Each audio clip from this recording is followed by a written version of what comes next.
want to talk about the stakes for tonight's debate with the communications director for Hillary Clinton's presidential campaign, Brian Fallon. Brian, thanks so much for joining us. You just promoted me. Oh, are you deputy communications director? Press secretary, but press secretary. Bad staff work. You're fired. Let me just ask you, what is Secretary Clinton hoping to accomplish tonight? Is it a kind of just like first do no harm, or does she have an aggressive, a sort of something she wants to achieve? Yeah, we do. We feel like over the last 3 or 4 months, we've put out a really impressive group of policies that we think will make a difference for middle-class families on things like college affordability, profit sharing to get workers better paid at their companies that they work at, immigration reform. And, you know, it's no surprise that over the last several months, there's been a lot of talk on other issues, political attacks, questions over emails. This is an opportunity, we feel, for her to really communicate what she's all about in terms of the policies she would push as president. Let me ask you about those emails, as I'm sure is no surprise to you. Yeah. Last week, the chairman of the House Committee in Benghazi, he wrote a letter to the head Democrat on the committee in which he said that Hillary Clinton's friend, Sidney Blumenthal, wrote her an email to her unsecured personal email account naming a human intelligence source, presumably in Libya. Clinton then forwarded that information. Again, it's classified information, even if it wasn't labeled classified. A former acting general counsel of the CIA says you should never even forward anything like that. You should tell Sidney Blumenthal, delete this and never forward it to me again. Why didn't she? So I want to take a step back for a second. This, for us, is a quintessential example of what this committee has been all about in terms of partisan activity.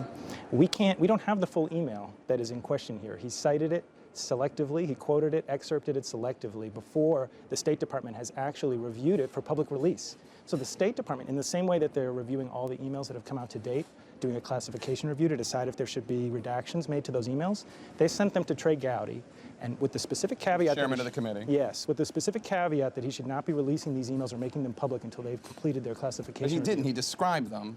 That's just as bad. But so you can't answer the question because you haven't seen it. No, well, the full context of that email is still to be seen because the email hasn't yet come out. But from what we know, just based on Trey Gowdy's description of it in the letter that he made public last week, you had 2 individuals that were already outside of government transmitting that information before it ever reached Hillary Clinton's email inbox. So not only was it not marked classified, as has been true of all the emails that have come out so far, but that information was being circulated among people that were outside the government and lacked a clearance in the first place before it ever reached her inbox. But she should not, the argument being made, is she should not have forwarded it. Well, we should wait and see, I think, because it may be the redaction that Trey Gowdy included in the email is not one that the State Department has yet performed. They're actually still reviewing those very emails. So this is a redaction that we suspect he performed because he knew he was already sort of venturing out onto shaky territory by even excerpting this email in part. So we think it was him that expressed exercised the caution in redacting that part. Let's wait and see the full email when it comes out. All right, I'm sure you'll come on the lead and talk about it. Yeah, but moving on to the campaign, what do you say to people in the Obama administration who feel like Hillary Clinton is running so far to the left that she might be hurting her opportunities in a general election, that she doesn't need to distance herself from the trade bill that she once called the gold standard, that she once helped write?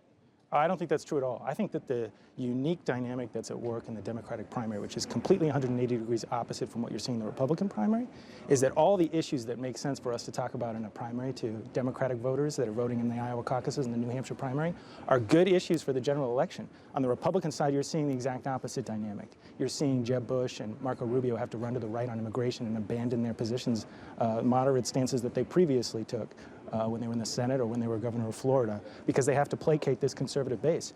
In our primary, you don't think you're doing that at all? In our primary, I think that to the extent that we're talking about the need for wage growth and the need to ensure good, strong-paying jobs and raising concerns about whether that trade bill actually achieves that, I think that's a concern that resonates not just with the Democratic electorate, but with the general election audience, She helped too. write the trade bill, and now she's thrown it out. And she has said that all during the time that she was working on it at State, that this was something that she hoped ultimately she would be able to support. She had, but she had 2 explicit tests that she was always going to subject it to. And the main one was, is it going to raise wages for everyday Americans that haven't seen their incomes grow, even as we've rebounded from the recession? And if it can't pass that test, that is the overarching concern of all of our agenda that we put out to date. And if it can't pass that test, quite understandably, she said she can't support the deal. All right.